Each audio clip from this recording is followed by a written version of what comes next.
Olá, seja bem-vindo e seja bem-vinda aqui a On The Way. Que bom que você decidiu estar com a gente aqui nesses momentos. Hoje nós começamos uma nova série chamada Morada, onde nós vamos explorar essa ideia, esse conceito do santuário, do tabernáculo de Deus. E hoje o pastor Kleber Gonçalves inicia a série falando justamente sobre esse assunto, falando do desejo de Deus de estar perto da gente. Que você possa ter uma boa programação e você está aqui na On The Way, uma nova história com Deus.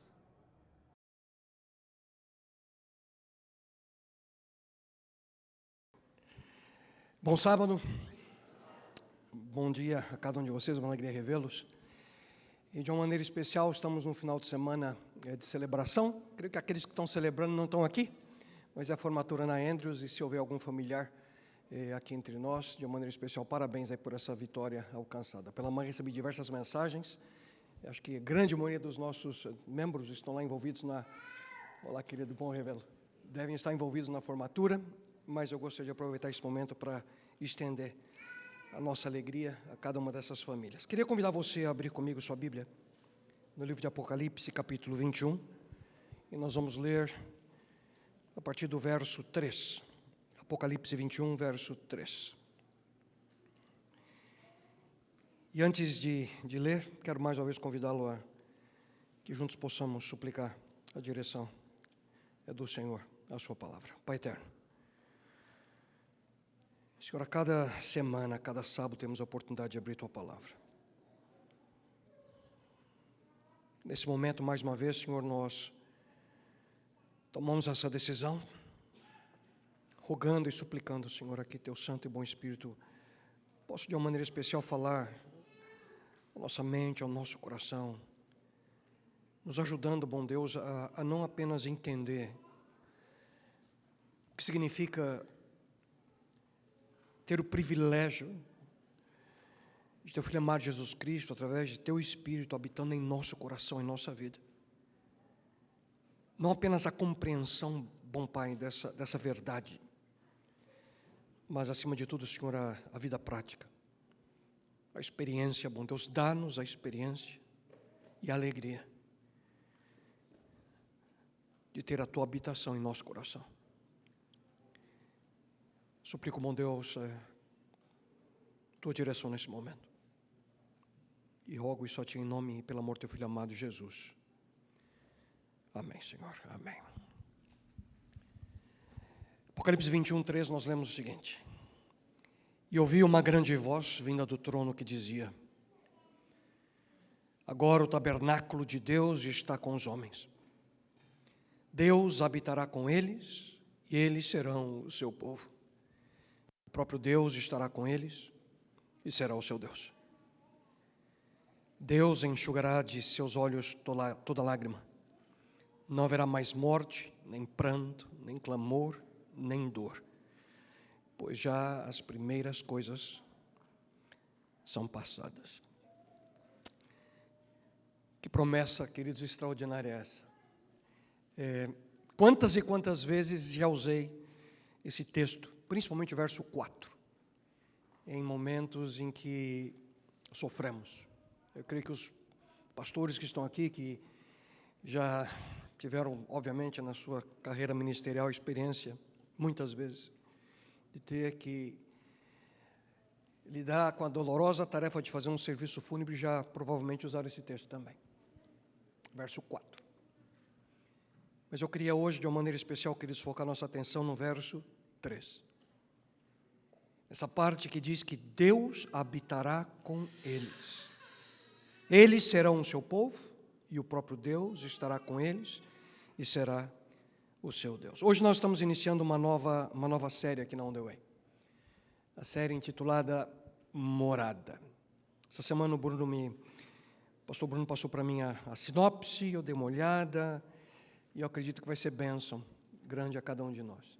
A centralidade dessa série será principalmente nessa decisão de Deus de ter orientado Moisés no Antigo Testamento a construir um tabernáculo, um santuário.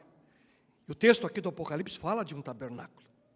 E durante cada final de semana, cada sábado, nós vamos entrar de maneira mais profunda nesse tema. Mas eu queria, na realidade, apenas utilizar os próximos minutinhos para introduzir essa extraordinária verdade a nós, queridos. Morada. A oportunidade de não apenas entender, mas ter o privilégio da ciência de Deus habitando em nosso coração, na nossa vida. Queria convidar você a parar esse segundinho aqui, para você lembrar, quem sabe, do teu passado, da sua casa. Você se lembra da sua casa, onde você cresceu? Você tem, provavelmente, as primeiras memórias que a gente tem estão relacionadas onde nós morávamos. E eu confesso a você que, quando eu tento voltar para trás, é exatamente dessa primeira casa que eu lembro. Lá na região da Lapa, em São Paulo, quando eu nasci. Eu acho que é a lembrança mais antiga na minha mente. Eu não lembro mais nada antes disso. E eu vou explicar, quem sabe a razão, você vai entender. Eu lembro eu caindo na escadaria. Sabe aquele andador que criança usa? Eu estava no andador daquele, caindo toda a escadaria da casa que os meus pais moravam. É a única coisa que eu lembro, não lembro nada antes. Provavelmente que o tombo apagou tudo que eu tinha. Eu não lembro nada, mas eu lembro dessa primeira casa. Lá na casa dos meus pais, minha mãe tem ela conta para todo mundo que nós já mudamos 23 vezes. Eu nunca contei na realidade. Depois do segundo grau, já não tive mais a oportunidade de morar com os meus pais, em virtude dos estudos. E meu pai trabalhou durante 35 anos numa grande construtora no Brasil. Então, acabava a obra, eles mudavam. Minha mãe, ela tem 23 vezes. Eu contei quantas vezes eu já mudei e não são tantas. 8 casas. Lembro a primeira casa que tive ali com a Canereida, quando casamos, antes mesmo de iniciar o ministério. A gente casou alguns meses antes da nossa formatura. E depois, ali o distrito de Pirituba, meu primeiro apartamento. Depois nós mudamos para a região do Riacho Grande. E é interessante que naquele momento, quando eu era pastor da igreja do Riacho, morava agora em São Bernardo, e que coincidência, Deus me deu um privilégio. Porque depois dessa casa que eu caí todas as escadas e não lembro de mais nada antes, meus pais eles se mudaram para a região de São Bernardo. Então, com mais ou menos 3, 4 anos, eu fiquei diversos anos nessa região, ali em São Bernardo do Campo. E quando eu era pastor do Riacho, sabe o que eu fazia algumas vezes? Pegava o carro, quando tinha oportunidade, eu ia até essa casa, parava na frente e ficava olhando. E lembrava da minha história. E um dia tive coragem, toquei a campainha e contei a história para o proprietário. Nem sei se é a mesma pessoa hoje, mas eu disse para ela, escuta, eu cresci nessa casa. Será que você deixou entrar para mim ver? E a pessoa deixou, tinha a oportunidade de entrar nessa casinha. Primeira casa que meu pai comprou na realidade. E eu entrei e eu lembro até hoje a planta da casa, onde fica a sala, o meu quarto com a minha irmã. Nessa época nós só tínhamos dois quartos na casa, meu pai, minha mãe, e eu e minha irmã no outro. E principalmente o quintal do fundo. Eu lembro que meu pai ele tinha uma coleção de passarinhos, coisa que a gente não se faz muito hoje, né? Mas diversos passarinhos em gaiolas, ele dando comida. Tudo aquilo foi vindo à minha mente quando eu tive a oportunidade de visitar essa casa. E você? Quais são as memórias que você tem da sua casa, do passado? Casa, nosso lar, é algo que traz para a gente um sentimento especial. Um sentimento de segurança, sentimento de amor, sentimento que a gente pertence a um espaço, um lugar. Independentemente da nossa experiência do dia a dia, é todo dia, né? A gente trabalha, a grande maioria de vocês aqui ainda estudam, vai para a escola, mas quando acaba o dia, a gente volta para casa. Não é verdade? Não é extraordinário isso? Eu, principalmente nos últimos anos, viajo muito. E onde eu estou no mundo, queridos, eu tenho uma saudade muito grande da minha casa. Quando me convidam para participar de eventos, se não colocam no programa certinho para mim participar até o último dia, se eles derem bobeira, eu volto antes. Porque eu quero estar na minha casa. Com a minha esposa, com os meus filhos. Estar em casa. Esse sentimento extraordinário. Porque é a nossa morada, né, onde a gente mora. Eu fui até, inclusive, no dicionário em português, e fui ver a definição da palavra morada. Eu achei interessante, quero trazer aqui para vocês. Não está na apresentação, vou ler daqui. Morada, substantivo feminino, diz o seguinte: casa de habitação, lugar onde se mora ou permanece. Domicílio, residência, lugar em que uma coisa está habitualmente, em determinado local, habitação. Mas eu achei interessante que depois, nessa definição, inclusive eu encontrei online, dicionário Priberan, da língua portuguesa, diz o seguinte: tinha morada e depois tinha morada celeste. Eu falei, interessante, quem escreveu esse dicionário que é meio religioso. Aí ele colocou morada celeste e ele coloca assim, paraíso. Aí depois ele colocou morada eterna. Fiquei mais curioso ainda, o que ele quer dizer com morada eterna? Ele escreveu o seguinte: vida depois da morte, a outra vida. E o último termo que colocou foi última morada. Adivinha o que ele colocou? Última morada. Cemitério. Pois é, parece que ele não leu o texto que nós lemos hoje, né? Queridos, essa série Morada é um convite. É um convite para que a gente possa melhor entender o Criador. Um Criador que prometeu um lugar para nós. A gente leu no livro de Apocalipse exatamente esse lugar, quando se concretiza a promessa de Deus. Mas, acima de tudo, essa série é um convite a uma outra dimensão desse relacionamento que nós teremos no futuro com Deus, mas temos o privilégio de ter hoje. Um Deus que deseja profundamente, a cada momento, habitar, fazer morada na nossa vida. E coincidentemente, Bruno, não sei se você tinha pensado nisso ou não, mas foi o que nós estudamos essa semana, na Escola Sabatina. Você preparou a sinopse, eu estava olhando e falei, uau! O texto que nós estudamos essa semana. Só recapitulando, Efésios 3, 16 e 17. Peço a Deus, a oração de Paulo, que segundo a riqueza da sua glória conceda a vocês que sejam fortalecidos com poder, mediante o seu Espírito, no íntimo de cada um. E aqui vem, e assim pela fé, que Cristo, o quê? Habite no coração de vocês. Cristo, ele prometeu um lugar para nós, Ele está preparando uma morada para nós. Mas há um outro privilégio que nós temos, quer dizer, de hoje, viver essa experiência que Paulo menciona aqui, a carta à igreja cristã de Éfeso, que Cristo habite no coração de vocês.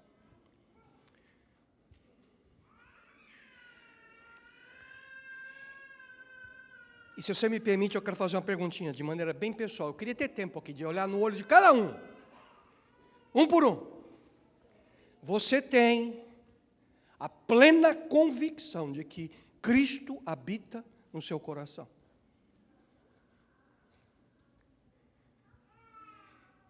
E se você tem essa convicção, quais seriam as razões que você me daria? Eu tenho essa convicção por isso. Por isso. Daqui mais alguns minutinhos eu vou voltar a essa pergunta. Cristo habitando em nosso coração. Hoje eu estou tão feliz, Bruno, que Deus nos deu um privilégio aqui na nossa igreja, que é almoçar aqui, né? A comida está pronta ali, mas eu não vou conseguir acabar com 15 minutos, não. Vai um pouquinho mais, tá? Então já estou pedindo ao autor, para você não ficar angustiado, tá bom? Vai passar um pouquinho. O almoço está ali, querido. Eu não sei se você já parou para pensar, mas basicamente, queridos, tudo o que nós encontramos aqui nesse livro, Palavra de Deus, se você pudesse resumir a Bíblia, todas as Escrituras, você pudesse, esse é o tema básico da Bíblia. Você já parou para pensar, o que Deus ganha, o que Ele tinha em mente para criar o universo? Criar nosso planeta, criar você e me criar. O que Ele tinha em mente? Qual era o propósito de Deus com tudo isso? Na realidade, eu queria dizer, acredito eu que, quando entendemos essa realidade, até mesmo a maneira pela qual lemos o texto bíblico se altera. Na realidade, não é o homem, se você lê a Bíblia do Gênesis, não é o homem que quer estar com Deus, mas a Bíblia apresenta do Gênesis ao Apocalipse, de maneira tão clara, um Deus que quer estar conosco. Um Deus que quer que busca, que tem um desejo de estar comigo e com você. Na realidade, é como um pai quer estar com os filhos. Eu mencionei a vocês que, quando estou viajando, se dão bobeira, eu volto imediatamente para estar com os meus filhos. Quarta-feira, no culto de oração, nós estamos aqui, um pequeno grupo, sentadinho lá fora, e eu compartilhei, não vou contar a história inteira para vocês, porque não tem tempo. Mas a angústia que eu passei essa semana, tentando falar com meu filho, Nico. O Nico está fazendo uma matéria no Walla Walla, durante esse verão, e aí a gente, sexta e sábado, começa a escrever para o Nico, e o Nico não responde. Falei, que conta? Todo dia a gente mandava, ele respondia na hora. Tem um WhatsApp, está na sala de aula, a gente fala, Nico, como é que está o teu pai? Estou em aula. Tá bom, beleza. A mãe escreve, no sábado ele não responde. Domingo, a mãe e o pai escrevem, ele não responde. Eu passei, provavelmente, da noite do domingo para segunda-feira, uma das maiores angústias que já passei como um pai. Sem saber onde estava meu filho. Está em aula ou não está? Vocês não acreditam o que eu fiz segunda-feira. Acho que eu perdi a conta. Liguei para o colégio e não sabiam, porque na realidade, o Walla Walla tem uma outra facility que não fica lá no colégio, fica na costa, que é só para as matérias de biologia. É um laboratório marítimo que eles têm lá. Marinho, na realidade, Marine Laboratory. Então, eles estavam nesse lugar. E o pessoal da universidade não sabia se tinha aula ou não. Eu falei, tem aula ou não tem? Mas a história é longa, não vou entrar aqui em detalhe. E eu sofrendo, eu quase liguei para a polícia. Mas foi assim, ó, fiquei só esperando, porque se eles confirmarem que tem aula e meu filho não está na aula, aconteceu alguma coisa. Angústia de um pai pelo filho. E o problema, queridos, é que o Nico simplesmente esqueceu de avisar o pai e a mãe que de sexta até quarta-feira eles estariam numa montanha, a aula era prática, estavam no acampamento. E 5 dias sem falar com o menino. E na realidade ele diz, pai, mas é que eu saí pensando que tinha sinal de internet lá para avisar e não tinha. 0. A angústia no coração. Anyway, a saudade, a paixão que o pai tem pelos seus filhos. Hoje eu já estou sofrendo. Estou sozinho, Nereide, as meninas estão viajando. O Nico está no Walla Walla, só está eu e o Lui hoje, eu e o cachorro. Saudade deles. Aqueles que têm filhos sabem o que eu estou falando. Vocês vão ver só, eles vão crescendo, as preocupações mudam. Antes a gente se preocupava, vocês iam colocar o dedo na tomada. Agora a gente quer saber que horário que eles vão chegar, porque eles começam a dirigir, aí você vai ver só que é dor de cabeça. Se prepara, vocês que têm bebês aí. A paixão que a gente tem por um filho. E eu confesso a você que na angústia do domingo para segunda-feira, eu pensei nisso, na madrugada, não dormi. Falei, Deus, a angústia que ele deve sentir por um filho que não quer estar com ele. Que não era o meu caso, né? O problema nosso era só sinal de celular. Queridos, a promessa básica da Bíblia é que Deus diz, não tenha medo. E por que a gente não precisa ter medo? Porque ele diz lá em Josué 1:9, seja forte e corajoso, não se apavore, nem desanime, pois o Senhor, o seu Deus, e aí que vem, preste atenção, Ele estará com você por onde você andar. Deus, Ele vai estar com a gente. E se você começa a ler história após história na Bíblia, lembra de Adão e Eva? Caíram em pecado, se esconderam, quem foi atrás de quem? Foi Adão e Eva que foram atrás de Deus ou Deus que foi atrás deles? Onde você está? Onde estás? Onde você está, meu filho? Extraordinária atitude de Deus. Ele vai em direção aos nossos primeiros pais. A Bíblia diz que Enoque, ele andou com Deus. Mas se você ler, queridos, personagem após personagem, que caminhavam com Deus, alguns entendiam, alguns não entendiam esse processo. Alguns fugiam, mas alguns queriam estar com Ele. E como a gente encontra ali no Salmo do Pastor, ainda que eu ande pelo vale da sombra da morte, não temerei mal nenhum, porque Tu estás... Vocês estão entendendo o que eu estou falando para vocês, queridos? Tu estás, um Deus que está com a gente. Mesmo aqui no vale da sombra da morte, mesmo no momento que a gente não vê, que a gente não enxerga, que a gente sofre, diz a Bíblia que Deus está conosco. Deus está com cada um de nós. A tua vara e o teu cajado me consolam. Alguns entendiam, outros não. Aí chega um momento, e Bruno, vocês vão começar a dizer isso mais a partir da próxima semana. Chega um momento que Deus fala, quer saber uma coisa? Moisés, constrói para mim um tabernáculo. E o texto bíblico diz exatamente assim, e me farão um santuário, e para quê? E habitarei no meio deles. Eu vou morar no meio de vocês, do meu povo. Eu vou estar com eles o tempo inteiro, eu habitarei com eles. E obviamente aqui o tempo não permite, mas se você ler todo o Antigo Testamento, esse desejo de Deus de estar com o seu povo, e o povo não quer estar com Deus. E chega um momento então que Deus fala, eu vou mudar um pouquinho a minha estratégia, vou eu mesmo. E nesse momento nós temos, queridos, a extraordinária, o mistério para nós do verbo que se fez carne, e que diz o texto? Ele habitou entre nós. Vocês percebem? Habitar, morar. Ele habitou entre nós. Aí vem todo o ministério de Jesus Cristo.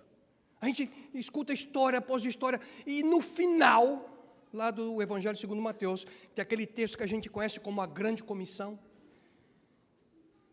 Que a gente fala sempre aqui, Cristo ali nos mostrando a importância de fazer discípulos, de ir, de batizar, de ensinar. E no final vem a grande promessa. Também acho que não é coincidência, mas eu quero comentar com vocês algo. Esse texto, quantas e quantas vezes na minha vida eu já tive a decisão, não tomar a decisão, mas o sentimento no coração de desistir de ser um pastor. De desistir em virtude das circunstâncias do momento. Vale a pena tanto esforço, tanto sofrimento que as pessoas não entendem. Hoje a gente está com a gente aqui com o pastor da Nova Semente, o Igor. Bom revê-lo, querido. E você não sabe o quanto esse texto falou para mim durante 10 anos que eu fui pastor dessa comunidade. Momentos que... E aí é como se eu escutasse Deus falando, menino, calma, porque aí vem a promessa. E eis que estou convosco, até quando? Todos os dias, até o fim. Cristo prometeu que aquele que toma a decisão de ser um discípulo dele, ele vai estar com a gente, até quando? Até mês que vem, até o fim. Até o fim. E aí, queridos, vem o texto extraordinário que foi o que eu li na introdução. O final da Bíblia, lá em Apocalipse 21. Eis o tabernáculo de Deus com os seres humanos. Deus habitará com eles. Eles serão povos de Deus e Deus mesmo estará. Deus estará com eles e será o Deus deles. Queridos, vocês percebem? Esse é o grande desejo de Deus. Essa é a razão pela qual a gente está aqui hoje, essa é a razão pela qual nós temos um livro que chamamos de Bíblia. Um Deus que quer estar com você. Um Deus que almeja estar comigo, com cada um de nós. Mas aqui vem a questão. Por que um Deus que tanto quer estar com a gente, por que tem hora que eu não vejo Ele? Por que tem hora que eu não sei por que está acontecendo isso na minha vida? Podia fazer um momento de confissão aqui, passar o microfone um por um. Me conta aí, qual é o problema que você está enfrentando agora? Alguém aqui não tem problema?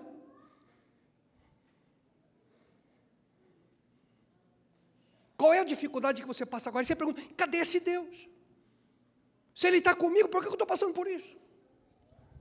Eu queria concluir, na verdade, virar um pouquinho a página aqui para tentar, queridos, encontrar a resposta para essa pergunta. Essa pergunta foi a pergunta que Isaías fez, vocês se lembram? O meu caminho está encoberto ao Senhor, e o meu direito passa despadecido ao meu Deus. A pergunta aqui, onde é que você está então? Se você quer estar comigo, eu estou precisando de ajudinha agora. Eu preciso da tua ajuda agora, não é amanhã, não, eu preciso de agora. Onde está esse Deus? Isaías perguntava, queridos. A mesma pergunta que nós fazemos hoje. Uma vida com Deus, queridos. Vocês se lembram de Jacó? A história de Jacó? Jacó vai lá, engana o irmão e tem que fugir, morrendo de medo. E indo em direção à casa do tio Labão, Jacó cansado, ele tem um momento que ele para. Você se lembra dessa história? Que ele para, cansado. E o que ele vai? Ele vai dormir. E Jacó vai dormir, ele pega um travesseiro, uma pedra lá, dorme. E ele tem um sonho com uma escada. E vê lá os anjos descendo, subindo, Deus no topo da escada. E no sonho de Jacó, queridos, ouça só o que Deus diz a ele. Eu sou o Senhor, o Deus de teu pai Abraão e o Deus de Isaque. Estou com você e cuidarei de você aonde quer que vá. Jacó, eu sou o Deus do teu avô, do teu pai. Eu estou contigo. Onde quer que você vá, eu vou estar com você. E aí vem a coisa surpreendente, queridos. É o próximo verso. Ouça só o que Jacó diz quando ele acorda do sonho. Quando Jacó despertou do sono, ele disse: na verdade, o Senhor está nesse lugar e eu não o sabia. E temendo, ele disse: quão temível é esse lugar! É a casa de Deus, essa é a porta dos céus. Esse é o lugar, queridos, que um ser humano pecador, um ser humano com problemas, um mentiroso, um enganador, fugindo ali, fez tudo errado, Jacó. E Deus ainda estava com ele. Deus do lado de Jacó, e ali ele fala: esse é um lugar terrível, espantoso, isso aqui é a casa de Deus. Ele chama Betel, a casa de Deus. Naquele momento, queridos, ele acorda. Jacó, ele acorda não só do sono. A vida de Jacó tem uma mudança, porque ele acorda de verdade. Ele percebe que ele tinha que ter um outro procedimento na sua vida. E há momentos, queridos, que Deus ele leva a gente para um canto. A gente não sabe por quê. Na eternidade você vai ter condição de olhar para trás. Mas Ele leva para você acordar, para você ver. Pensa comigo. Adão, onde você está? Deus sabia onde é que ele estava ou não? Sabia ou não? Vocês estão aí ou não? Sabia ou não? Sabia. Por que pergunta então se sabia? Porque quem precisava saber onde estava era Adão. Adão tinha que falar: Senhor, eu errei. Ele precisava reconhecer. Deus permite situações para que a gente acorde, como o Jacó aqui. Momento que você e eu precisamos entender o que está acontecendo na nossa vida. Queridos, depois de muitos anos, a história é extraordinária, não tenho tempo aqui para continuar com ela. Mas no final da experiência de Jacó, quando ele se encontra com Esaú, olha que coisa extraordinária. Porque viu o teu rosto, como se tivesse visto o rosto de Deus. Cadê os comentaristas, os grandes estudiosos da Bíblia aqui? Já parou para pensar nisso? Está louco? Jacó olha para Esaú e fala: eu vi o teu rosto como se tivesse visto Deus. O encontro de Jacó com Deus ali em Betel mudou a vida daquele homem. E Jacó agora entendia o que ele precisava de fato para viver de acordo com o sonho e o propósito de Deus. Queridos, aqui vem um ponto. Aparentemente na Bíblia, há momentos em que a gente percebe e não percebe a presença de Deus. Ele quer habitar, Ele quer morar na gente, mas tem hora que a gente não está percebendo. Foi o que Jacó disse: Deus está aqui, eu não sabia. Deus está aqui e eu não sabia.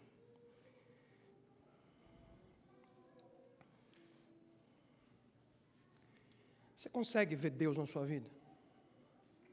Você consegue ver Deus na sua vida? Você consegue enxergar Deus, sentir Deus na sua vida? Quando foi a última vez que você sentiu, que você viu Deus na sua vida? Quando foi a última vez que você teve certeza que Ele estava ali do seu lado? E eu volto para a pergunta inicial. Você tem a convicção de que Deus habita no seu coração? Que isso aqui não é simplesmente um tema para a gente ter um sermão de novo, mais um sábado, não. Provavelmente é uma das perguntas mais sérias que a gente pode fazer como ser humano. Tenho ou não a convicção de que Deus está comigo? Vendo Deus. Você se lembra do servo de Eliseu, Dotã? Ele não enxergava nada. E Samuel, quando Deus chamava, ele também não sabia quem era. E a série que a gente terminou? Semana passada, não, a anterior. Os 2 discípulos indo lá para Emaús. Cristo caminhando com eles e eles não enxergavam. Olhos vendados, não enxergavam. E eu me pergunto, será que eu enxergo? Será que você enxerga, queridos?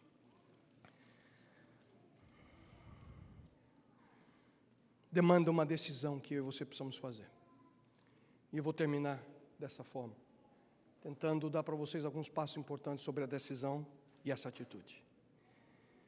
Você se lembra no momento em que Gabriel chegou ali para Maria e disse para ela que ela ficaria grávida? Então para José, ali a gente vem em Mateus 1:23, a virgem ficará grávida e dará à luz um filho, e lhe chamarão Emanuel, que significa Deus conosco. Já lemos hoje, o verbo se fez carne e habitou entre nós. A promessa de Cristo de estar conosco. A presença de Deus na nossa vida. A convicção de que Ele habita no meu coração, na minha vida. E o texto que eu queria deixar com vocês, para que você possa, quem sabe, marcar na sua Bíblia. Eu acho extraordinário, é o texto que nós encontramos em Salmo 16, verso 8. Essa é a decisão. A maior decisão que você pode fazer hoje é marcar Salmo 16, 8 na tua Bíblia. Se não está marcado, você marca ali. E quem sabe a gente não vai se ver no futuro aí, mas você vai lembrar desse texto hoje. Quando Davi escreve, tenho posto o Senhor, como? Continuamente diante de mim. A gente que é cristão adventista, a gente cresce com essa não digo obrigação, mas a gente é ensinado, né? A passar um momento com Deus, não é verdade? Você não tem que passar um momento com Deus todo dia? Por isso que a gente lê a Bíblia, a gente ora, estuda a lição, a gente tira lá quantos minutos? 15, 20, meia hora, 1 hora, eu não sei quanto tempo você gasta no seu momento de devoção. E quando acaba a devoção, o que você faz? O que eu faço quando acaba os 20 minutos, a meia hora, 1 hora? A gente fecha a Bíblia e, opa, vou para o meu trabalho agora, vou para a escola. Então eu passei um tempo quando eu estava na presença de Deus, 15, 20 minutos, mas depois eu tenho 23 horas e meia do dia, e eu estou sozinho agora. Queridos, a maior decisão que você pode tomar na sua vida é entender esse texto. A decisão de colocar o Senhor, sua presença, continuamente na sua vida. Tenho posto o Senhor continuamente diante de mim. 24 horas no dia. E, queridos, isso é um desafio, não é simples. E quando você toma essa decisão, algo acontece. 4 sentimentos. Rapidinho, vou mencionar o sentimento e o texto bíblico para você estudar em casa. Quando você toma a decisão de viver essa experiência, tenho posto o Senhor continuamente diante de mim, sabe qual é o primeiro sentimento que você tem? Confiança.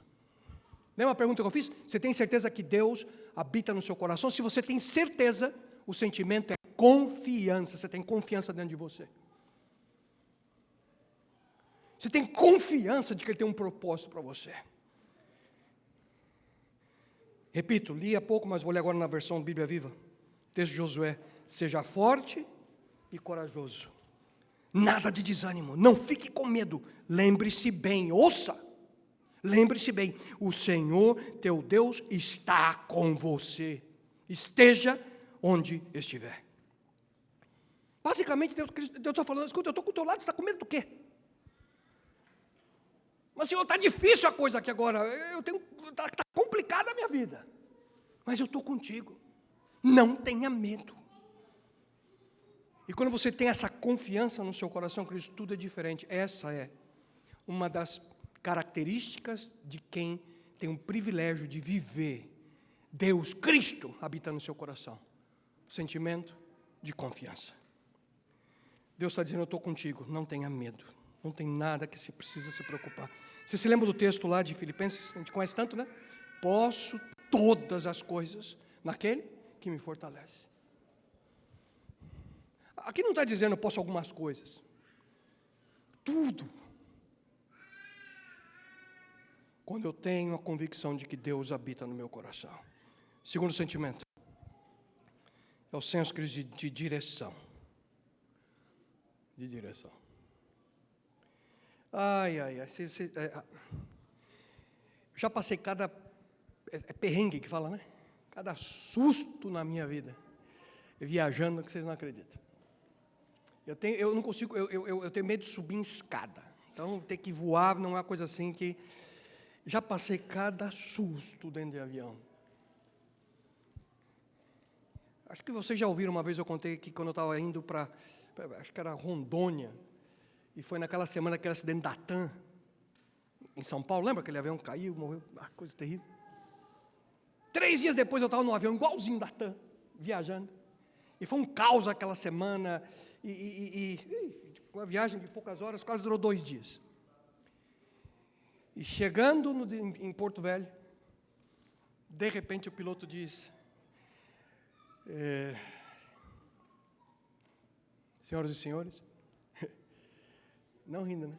Mas, infelizmente nós perdemos comunicação com o sistema de comunicação. Quando você vê a aeromoça sentando, colocando-se em segurança, nada chacoalhando, só. E aí você começa a ver o pessoal chorando, escutando o povo chorar no avião. E naquele momento, que angústia que eu estava. E aí, nessas horas você ora, Senhor, cuida da Nereida, das crianças, Senhor. E a gente se vê quando Cristo voltar, porque como é que vai descer? De repente o avião... Aí eu falei, que beleza, voltou a comunicação. Voltou nada. Num momento como esse, o piloto olha para um lado e toma a decisão de descer. Tudo sem conversar com ninguém. Uma situação como essa, queridos, a gente precisa de direção na vida. Davi, no mesmo salmo, ele diz o seguinte: bendigo o Senhor que me aconselha, pois até durante a noite o meu coração me ensina. Sentimento de direção na nossa vida. Mencionei a você confiança? Não precisamos ter medo. E que Deus tem um propósito, Deus tem um plano na nossa vida. E na realidade, quando você para em situações como essa, você só tem 2 respostas. É a resposta de Samuel ou a resposta de Adão? A resposta de Isaías ou a resposta de Adão? Senhor, estou aqui, eis-me aqui. Ou então você fala, tive medo e me escondi. Só tem 2 caminhos. Ou você se coloca diante dele, Senhor, eu estou aqui. Ou você faz que nem Adão, tive medo e me escondi. Infelizmente há, queridos, nesse mundo, milhões, se não bilhões de pessoas que vivem escondidas do Criador. Porque não entendem o que significa viver na presença dEle e ter o privilégio desse Deus habitando no seu coração. Confiança, direção. Terceiro sentimento quem sabe, é o mais difícil aqui. É convicção do pecado. Quando Cristo habita no meu coração, a gente tem convicção do erro do pecado. A gente tem a convicção de que não estamos fazendo o que deveríamos.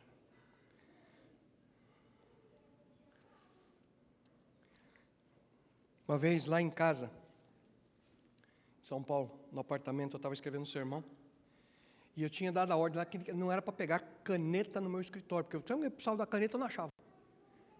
Aí eu estou olhando para a porta assim, e quem passa, a Gabi ainda pequenininha, com as minhas canetas na mão. Aí eu falo, Gabi, onde é que você está indo? Ela não para na porta, se a porta é aberta, ela para com as mãos para trás, segurando minhas canetas. Olha para mim e pisca para mim. Pisca e sai andando como se nada. Aquele piscar da Gabi foi mais ou menos assim, como se ela estivesse dizendo, pai, não olha para mim agora não, pai. Não olha para mim não. Não olha para mim agora não. Uns anos atrás, eu li um livro que eu recomendo a vocês que leiam.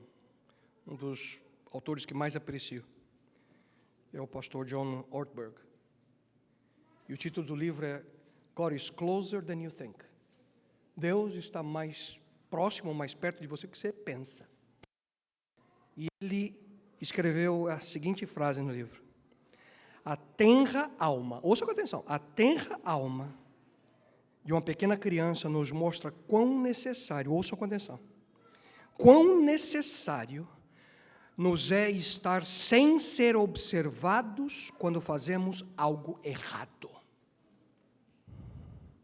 Porque grande parte do mal que nós fazemos depende do quanto estamos escondidos para continuar agindo dessa forma.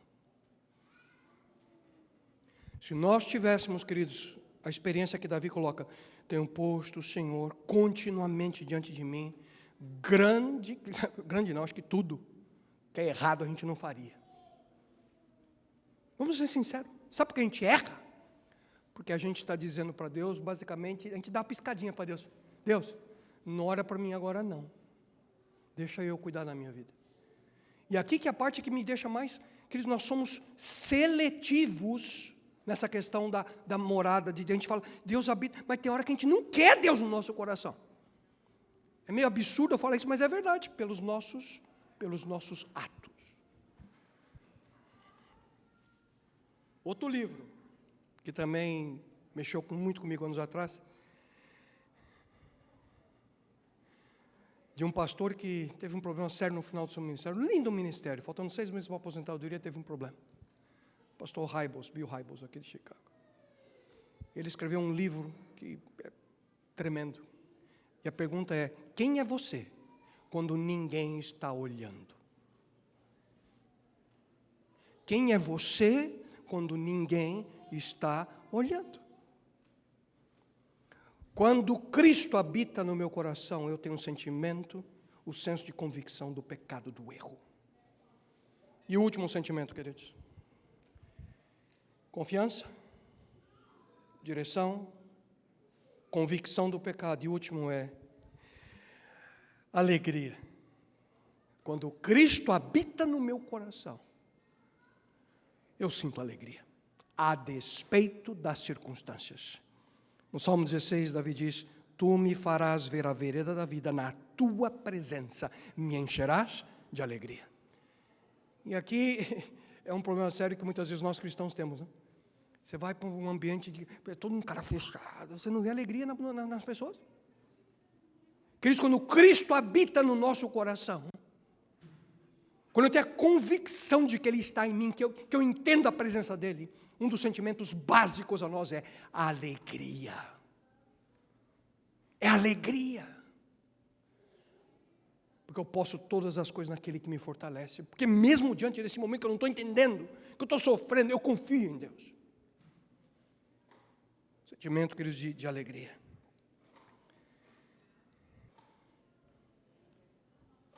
Quando você entende o que é Deus habitar na sua vida, você sabe onde é que você está? Você está diante da escada de Jacó. Você está em Betel, casa de Deus.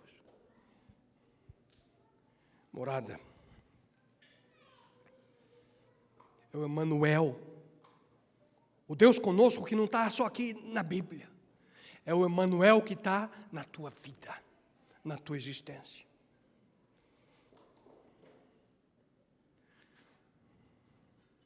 Morada. Morada. Mas antes de terminar, eu deixei de propósito mais um texto bíblico. Bem de propósito. E eu vou ler e a gente ora. Eis que estou à porta e bato. Vocês lembram desse texto? Se alguém ouvir a minha voz e abrir a porta, entrarei em sua casa e com ele cearei e ele comigo. Cristo não arromba portas. Cristo bate. Para que ele possa habitar no seu coração, quem abre a porta é você. Quem abre a porta é quem está dentro, não é quem está fora. E nunca se esqueça, na sua vida, simples ou complicada, momentos que você entende ou momentos que você não entende, Deus está sempre disposto a estar do teu lado. Sempre disposto a fazer morada no seu coração. A decisão é sua. A decisão é minha. A decisão é nossa. Deus eterno, Senhor, te agradecemos, Senhor, porque em Tua palavra encontramos esse tema extraordinário, Senhor, que quanto mais a gente lê, tenta entender, mais assombrados ficamos. Senhor, como pode o Criador do Universo se preocupar comigo, se preocupar com a gente, com a nossa família, com cada ser humano desse planeta? Mas vemos de maneira clara, Senhor, teu desejo de estar conosco através dos séculos, dos milênios, Pai. O desejo de estar conosco. O desejo de habitar, de fazer morada. Não apenas de uma maneira física, como havia no Antigo Testamento, no santuário, mas de uma maneira pessoal, em relacionamento. Quando Cristo veio a essa terra, o Emmanuel, Deus conosco. E com a grande e extraordinária promessa que encontramos, Senhor, no livro do Apocalipse, indicando o final da história humana. Senhor, obrigado pelo teu desejo de habitar, morar com a gente, no nosso coração. E para isso, Senhor, perdoa de nossos erros passados, das decisões equivocadas. Nos perdoe, Senhor, por esse processo seletivo da busca por tua presença. Nos perdoe, Pai, porque há momentos que a gente basicamente diz: não olha para mim agora não, Senhor. Nos perdoe por isso, Pai. E ajuda-nos a que possamos viver essa experiência, essa atitude que Davi menciona no Salmo 16. Colocando o Senhor continuamente diante de nós. Pai, toma-nos em tuas mãos. E que a gente possa viver essa experiência. Isso eu suplico. Rogo a ti e lhe agradeço em nome e por amor dele. O Emmanuel, teu filho Jesus. Amém, Senhor. Amém.